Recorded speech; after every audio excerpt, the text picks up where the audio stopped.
Instead of being respectful and thankful, which frankly they should have been to the United States and to President Obama for making that ridiculous deal, instead of being respectful, they put their finger up in the air, and this finger, the thumb, they put their finger up in the air and they disrespected the United States. Frankly, it's getting harder for me to want to make a deal with Iran because they behave very badly.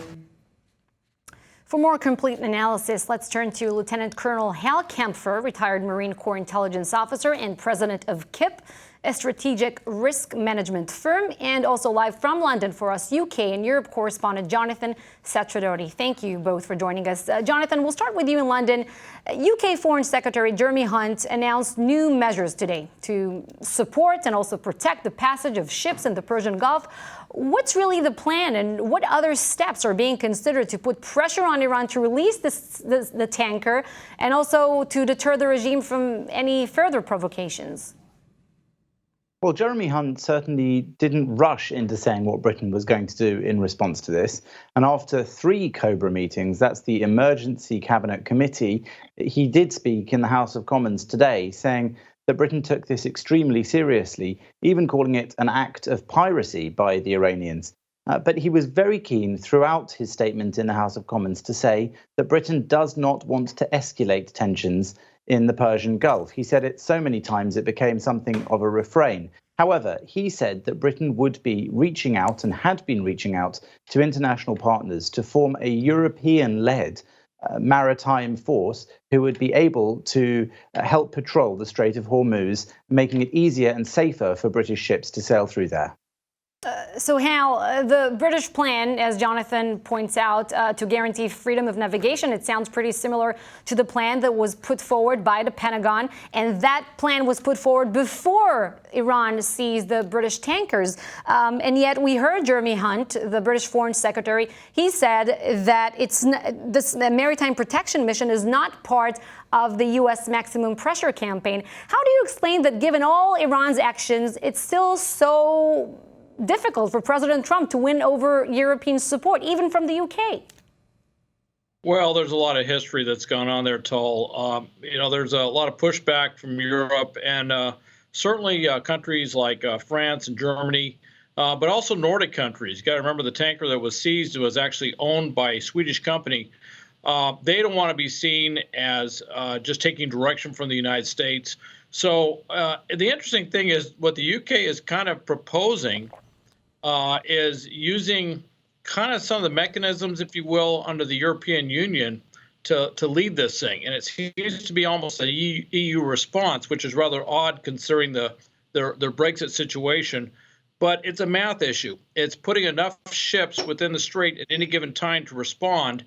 And that's really what this boils down to, is just having enough combat force there to make sure something like this can't happen again. Jonathan, the actions that were announced today could be seen as a potential shift in Britain's policy on Iran, and yet it's not like the hardline approach we're seeing coming from Washington. But, given that Boris Johnson could officially be announced Britain's next prime minister tomorrow, do you believe things could change on that front, or is the UK fully committed to a united European approach on Iran?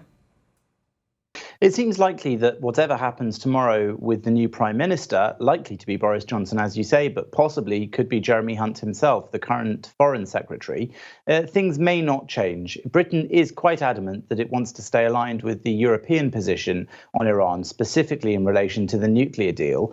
But when it comes to this matter, Jeremy Hunt was keen to point out that this really isn't just a British issue. This is an issue of safe passage of all maritime traffic through the Strait of Hormuz.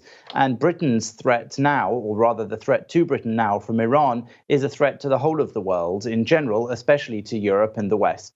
So Jeremy Hunt may or may not be Prime Minister tomorrow. He may or may not be Foreign Secretary if Boris Johnson becomes Prime Minister. And yet it seems likely that a similar attitude will remain at the top in the British government's approach towards this Iranian issue. Hal, we also want your take on another story happening in Iran. As we reported, the regime said it had arrested 17 alleged CIA spies. Now, President Trump tweeted that this is totally false. What do you think is the background behind these arrests? Why would the regime come up with such a story now? Well, there's a lot of different ways to analyze this. When you get into the world of intelligence, counterintelligence, counterespionage, sometimes countries do things like this, and it's basically it's a charade to dissuade any Iranians from working with the CIA. You have to remember, right now, the Iranian regime is under tremendous pressure, not just from the U.S., but from the consequences of the U.S. sanctions. And I'm sure they're very worried that there might be some entrees to get outside assistance by certain factions within Iran, maybe to foment some sort of revolution or overthrow of the government. And so this might just be something they put together to put that out there. Not to say they may not have actually arrested some actual spies. Don't know, but the timing of it seems rather less than coincidental. So it might be some inner conflicts that the government wants to subside. I think it's as much for advertising purposes out there. If someone was thinking about working with a foreign intelligence service, they want to make them think twice. And doing something like this definitely makes them think twice. All right, Jonathan Sastrodoti, thank you at this point. We will check in with you tomorrow about the Tory race for the premiership, and Lieutenant Colonel Hal Kempfer. Please stick around with us. We have much more to discuss with you. Turkey, who is at odds with Syria's Bashar al-Assad, also appears to be heading towards a major showdown with the United States. Turkey's foreign minister has threatened to retaliate against any U.S. sanctions over Turkey's purchase of a Russian-made S-400 missile defense system. Turkey agreed to the deal despite strong opposition from the United States. As a result, the U.S. cut off Turkey from its F-35 fighter jet program. And now some U.S. lawmakers are urging President Trump to officially sanction Turkey. To discuss, let's bring back Lieutenant Colonel Hal Kempfer, retired Marine Corps intelligence officer and the president of KIP, a strategic risk management firm. Hal, the U.S. has already frozen out the F-35 fighter jet sale to Turkey. Do you think it's a good enough punishment that makes the point clear? Or, given the threat to national security, should the United States really consider imposing economic sanctions on Ankara? Tal, this thing seems to be escalating. I'm not quite sure which way it's going to go. Turkey's rhetoric today was a dramatic step up in terms of what they've been saying, almost goading us into putting more sanctions on. One of the things that's not understood is with the F-35, that program had basically manufacturing throughout European countries. And Turkey was one of the countries that was actually producing a lot of F-35 components. Being cut out of the program means that they also get cut out of all that manufacturing business, and that's about a $500 to $600 million shift in business that goes away from Turkey. So there's a hidden sanction, if you will, right there that hasn't been fully realized yet. But I think we may end up seeing some sort of sanctions, and I think that we may end up seeing Turkey trying to counterstrike, if you will, with some sort of sanction regime of its own, or doing something in Syria to undermine our position. Do you have any idea why is President Trump dragging his feet on sanctions? If he already made a threat to impose them, why is a good relationship with Erdogan so important to him? Well, Turkey's a strategic partner. They're in a very, very critical position. If you were to go back, 15 years ago, when we looked at the map across the board, they were a strategic partner. Of course, things started to change a little bit when we went into Iraq, but they have a very strong military presence. They have a strong geographic presence. They have a strong economy.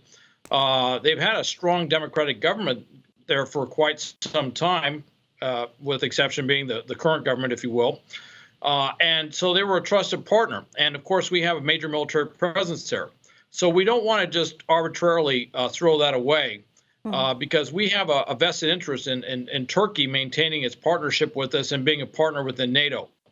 With that said, there seems to be a tilt, and that's what I think rhetorically we're kind of setting the stage for maybe something else going on. And when leaders do this, a lot of times they will say things to try and shift things back before they take any constructive actions.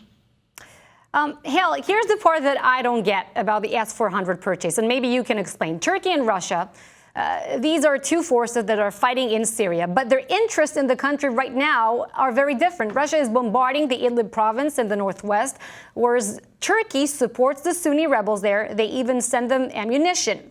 Now, the same rebels that only recently fired, the biggest Russian military base in Syria. So why would Russia want to sell arms to Turkey just so that the U.S. won't do it? Years ago, I used to do a chart when everybody was trying to explain how the relationships work, and it looked like a spaghetti diagram going all over the Middle East because everybody had interest in everybody else's stuff. Russia's kind of taken a long view on this. They're saying, look, let's try and build a strategic entree into Turkey.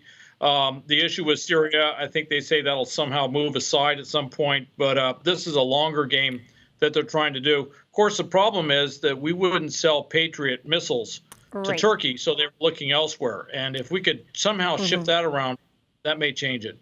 Well, President Trump blamed former President Barack Obama for allegedly causing this crisis now with Turkey for refusing to sell the Patriot system to Turkey. Lieutenant Colonel Hal Kempfer, thank you for your time.